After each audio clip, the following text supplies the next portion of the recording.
Everyone, welcome to the smart IAS foundation. तो हम लोग डिस्कस करने वाले हैं 17 अप्रैल 2025 का daily current affairs. Daily current affairs में we are going to talk about two topics today. एक है टाइप 5 डायबिटीज। डायबिटीज से आप सब लोग वाकिफ होंगे। डायबिटीज जिसको शुगर भी बोला जाता है ऐसे कॉमनली, तो उसका टाइप 5 डायबिटीज के टाइप 1 डायबिटीज होता है, टाइप 2 डायबिटीज होता है, टाइप 3 होता है, ऐसे करके टाइप 5 डायबिटीज तक हमें पढ़ना है। और ये डायरेक्टली आपके प्रीलिम्स में बहुत ज़्यादा काम आएगा, तो प्रीलिम्स के लिए आपको टाइप 5 डायबिटीज के बारे में पता होना ही चाहिए। Second is NITI Aayog report on hand and power tool sector. Hand and power जो टूल्स सेक्टर हैं, जो कि इलेक्ट्रीशियंस और बाकी लोग यूज़ करते हैं, इलेक्ट्रीशियंस हो गए, फिटर हो गए, तो उस सेक्टर के बारे में नीति आयोग की रिपोर्ट आई है जो इकोनॉमी के वास्ते बहुत इंपॉर्टेंट है। प्रीलिम्स के लिए भी ये इंपॉर्टेंट रहेगा। तो टाइप 5 के बारे में पढ़ते हैं। The international diabetes federation formally recognized, I repeat, formally recognized type 5 diabetes, a malnutrition related form of diabetes, at the World Diabetes Congress 2024 held in Bangkok। World diabetes Congress में इन लोगों ने, इंटरनेशनल डायबिटीज फेडरेशन ने type 5 diabetes को recognise किया है। Diabetes क्या है? Diabetes एक क्रोनिक कंडीशन है, अचानक से नहीं होता। पुराना एक धीरे धीरे करके कंडीशन क्रिएट होता है, जिसको हम क्या बोलते हैं? क्रोनिक। अचानक से जो कंडीशन क्रिएट हो उसको क्या बोलते हैं? Acute condition. तो chronic condition where the body can not properly produce और यूज इंसुलिन। इंसुलिन प्रोड्यूस करने का जो काम है, या तो अच्छे से प्रोड्यूस नहीं कर पाता बॉडी, या प्रोड्यूस्ड इंसुलिन को अच्छे से यूज नहीं कर पाता, resulting in elevated blood sugar level. तो ब्लड में जो शुगर का लेवल होता है वो क्या हो जाता है? बढ़ जाता है, और इसी को हम लोग क्या बोलते हैं? डायबिटीज बोलते हैं। Today, over 25 million people are estimated to be living with this form of diabetes, especially in low-income regions: India, Sri Lanka, Bangladesh, Ethiopia and Uganda। This form of diabetes बोला जाए तो this form मतलब ये diabetes का type 5 की बात हो रही है। लो इनकम कंट्रीज में टाइप 5 आपको बहुत ज़्यादा देखने के लिए मिलेगा। तो टाइप 1 से स्टार्ट करते हैं। टाइप 1 क्या है? Auto immune destruction of insulin producing sales.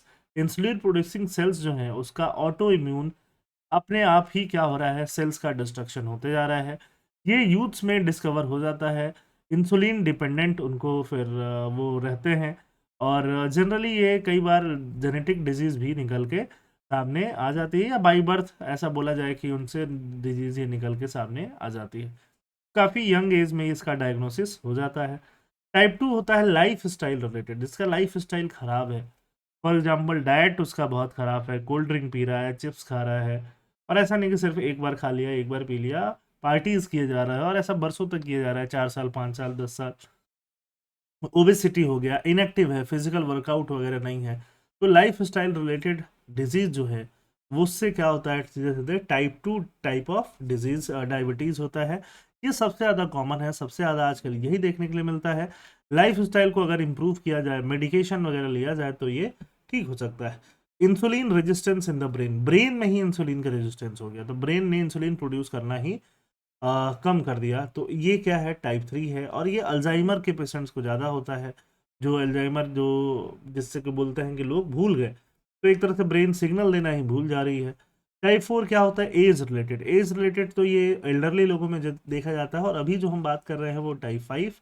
ये early life under nutrition and low BMI, वैसे लोग जो बहुत कम खाना खाते हैं, जिनको खाना मिलता ही नहीं है, न्यूट्रिशन मिलता ही नहीं है, उनको लीन डायबिटीज, बहुत पतला शरीर है उनका, वो डायबिटीज क्या है? लीन डायबिटीज, जिसको बोला गया है type 5 diabetes.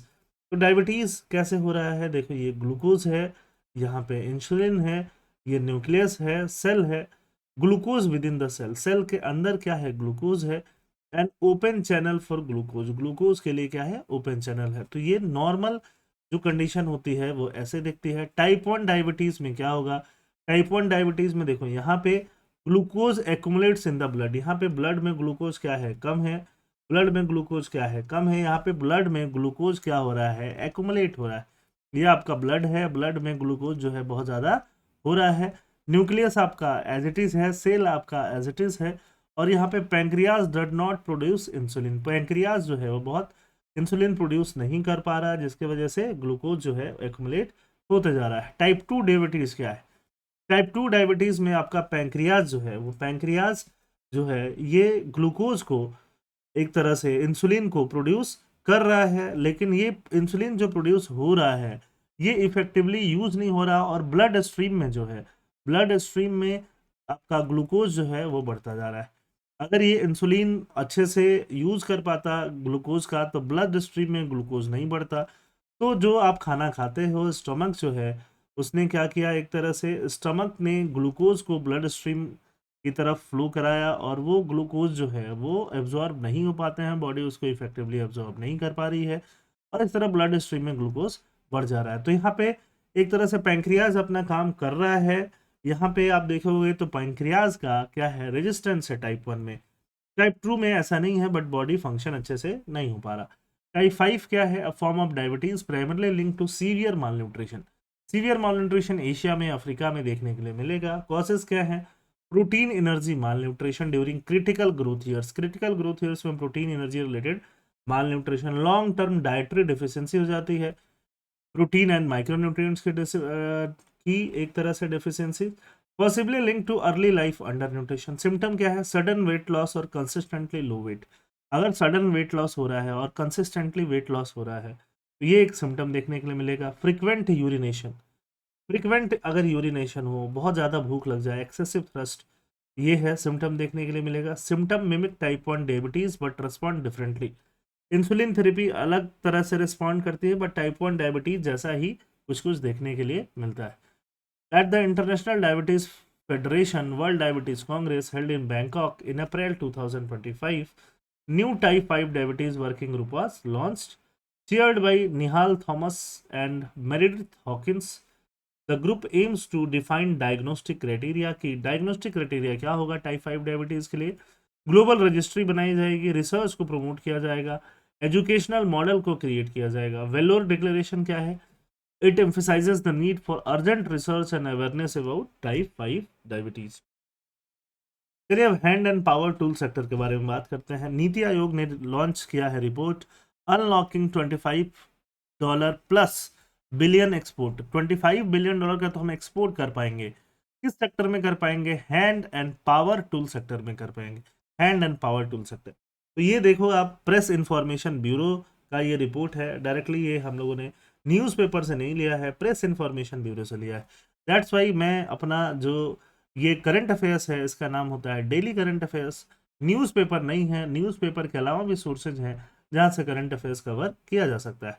NITI Aayog launched a report on hand and power tool sector, जिसका एक्सपोर्ट पोटेंशियल क्या है, $25 से बिलियन डॉलर से ज़्यादा है इंडिया के ऊपर। देखो ये हैंड एंड पावर टूल, ये देख रहे हो आप, है ना, ये सारी चीज़ें जो है अलग अलग कारपेंटर यूज़ करते हैं, पावर सेक्टर में काम करने वाले टेक्नीशियंस वगैरह यूज़ करते हैं, प्लम्बर यूज़ करते हैं, है ना। ये भी एक मशीन होती है ड्रिलिंग मशीन, जो कई बार बैटरी यूज वाली भी होती है और ऐसे इलेक्ट्रिक वाली भी होती है। तो ये सब जो है मोटराइज टूल्स या नॉन मोटराइज टूल्स जो यूज किए जाते हैं, ये इंडिया में बहुत ज़्यादा मैन्युफैक्चरिंग हो सकता है, और मैन्युफैक्चरिंग होके हम इसको क्या कर सकते हैं, एक्सपोर्ट कर सकते हैं। Example include electric drills, saw, electric screw drivers, grinders, cutters. Electric power tool include corded tool which require direct power connection. तो कॉर्डेड टूल भी होगा और कॉर्डलेस टूल भी होगा जिसको डायरेक्ट पावर कनेक्शन नहीं चाहिए। अभी सबसे ज़्यादा एक्सपोर्ट कौन करता है, China and Taiwan. European union 18%, Germany 11%, US. India हम कहाँ पे आते हैं, देखो 1.8% में आते हैं। हमसे तो कितना नन्ना मुन्ना कंट्री है वियतनाम, वो भी 1% एक्सपोर्ट कर पाता है।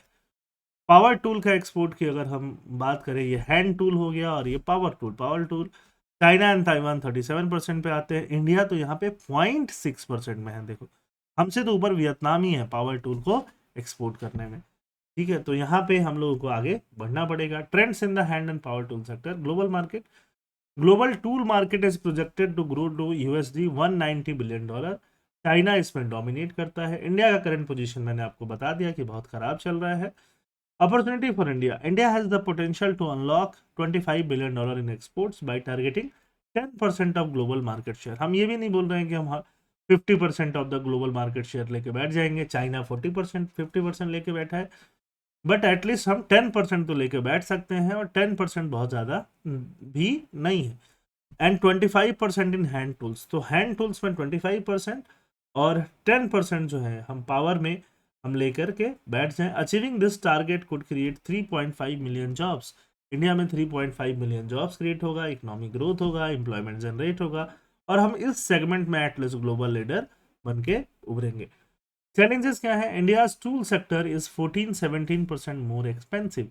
एक्सपेंसिव क्यों है ना? क्योंकि हमारे यहाँ पावर कॉस्ट ज़्यादा है, बिजली का, इलेक्ट्रिसिटी का कॉस्ट खासकर कॉर्पोरेट्स के लिए बहुत ज़्यादा है। इलेक्ट्रिसिटी का कॉस्ट अगर खुद से जनरेट किया जाए जनरेटर से तो 18 रुपीज़ पर यूनिट तक आ जाता है। लेबर लॉज रिजिड हैं तो इनपुट कॉस्ट ही ज़्यादा हो जाता है। इम्पोर्टेड रॉ मटेरियल जो है, जो भी है, उस पर हम डिपेंडेंसी ज़्यादा है और उससे हम अपना इंस्ट्रूमेंट बनाते हैं। Lack of advance manufacturing technology and weak R N D research and development weak है। एडवांस टेक्नोलॉजी जो है वो वहाँ पे नहीं हो रहा है। High land cost in industrial hubs like Punjab, वहाँ पे लैंड का कॉस्ट बहुत ज़्यादा आएगा। लैंड, लेबर, ये सब जो है आपके फैक्टर्स ऑफ प्रोडक्शन, अगर फैक्टर्स ऑफ प्रोडक्शन जो है वो महंगे होंगे तो आपका जो प्रोड्यूस होगा, प्रोडक्ट होगा, वो भी कॉस्टली होगा। तो पंजाब की बात करें, रेंजिंग फ्रॉम ₹3 to ₹5 करोड़ पर एकड़ along with high logistic expense and restrictive land use regulation. Land use regulation भी क्या है? रेस्ट्रिक्टिव, बहुत सारा चीज को रेस्ट्रिक्ट करता है। फाइनेंशियल सपोर्ट जो है इनसफिशिएंट है। Remission of duties and taxes on exported product rebate at just 1.1% for hand tool and 0.9% for power tool. इनको जो रिवेट मिलता है एक्सपोर्ट के टाइम पे, और वो रॉड टीपी, RODTEP जो प्रोग्राम है उसके तहत बहुत कम इनको रिबेट मिलता है। अगर और ज़्यादा मिल पाए तो ये और ज़्यादा अच्छा कर पाए। तो रोड टीपी तो गवर्नमेंट इनिशिएटिव चला ही रही है। रोड टीपी का फुल फॉर्म क्या हो गया? I repeat, remissions of duties and taxes. Duties और टैक्सेस जो गवर्नमेंट ने लगाया हुआ है उसको रेमिट कर दिया जाए, हटा दिया जाए एक्सपोर्टेड प्रोडक्ट पे। तो यहाँ पे ये इसका फायदा तो इनको मिल रहा है बट कम मिल रहा है। Duty free import authorization, import वैसा इंपोर्ट जिससे कि आप प्रोडक्ट बना के वापस एक्सपोर्ट कर पाओ, तो उसका ड्यूटी फ्री इंपोर्ट हो पाएगा। तो ये चीज़ें भी हैं। For example packaging material, fuel, oil, catalyst जो भी प्रोडक्शन में यूज़ हो रहा है उन पे इंपोर्ट में टैक्सेस नहीं लगेगा। तो ये गवर्नमेंट जो है इनिशिएटिव चला रही है बट और ज़्यादा इनिशिएटिव की ज़रूरत है। इंडस्ट्रियल क्लस्टर की ज़रूरत है, मार्केट रिफॉर्म, इंपोर्ट रिस्ट्रिक्शन में, इंपोर्ट ड्यूटीज़ में, एक्सपोर्ट स्कीम्स में, लेबर लॉज में, इन सब में, कॉस्ट रेगुलेशन में 10 से 12% हमें कॉस्ट को और ज़्यादा बचाना है। यहाँ पे गवर्नमेंट का, इंडस्ट्री का, प्राइवेट स्टेक होल्डर का, सबका कोऑर्डिनेटेड एफर्ट चाहिए, ऐसा नीति आयोग का ये रिपोर्ट बोल रहा है। और एक्चुअली में ऐसे ही काम होता है कोलेबरेटेड एफर्ट से। तो गोल और कंक्लूजन क्या है? हम मैन्युफैक्चरिंग हब बन पाएंगे। कैसे बन पाएंगे? मेक इन इंडिया इनिशिएटिव के तहत बन पाएंगे। Achieving the $25 billion export target by 2035, essential for India's industrial development and its ambition of becoming a developed nation by 2047। I hope आपको सारी चीज़ें समझ में आ गई होंगी। थैंक यू एंड जय हिंद।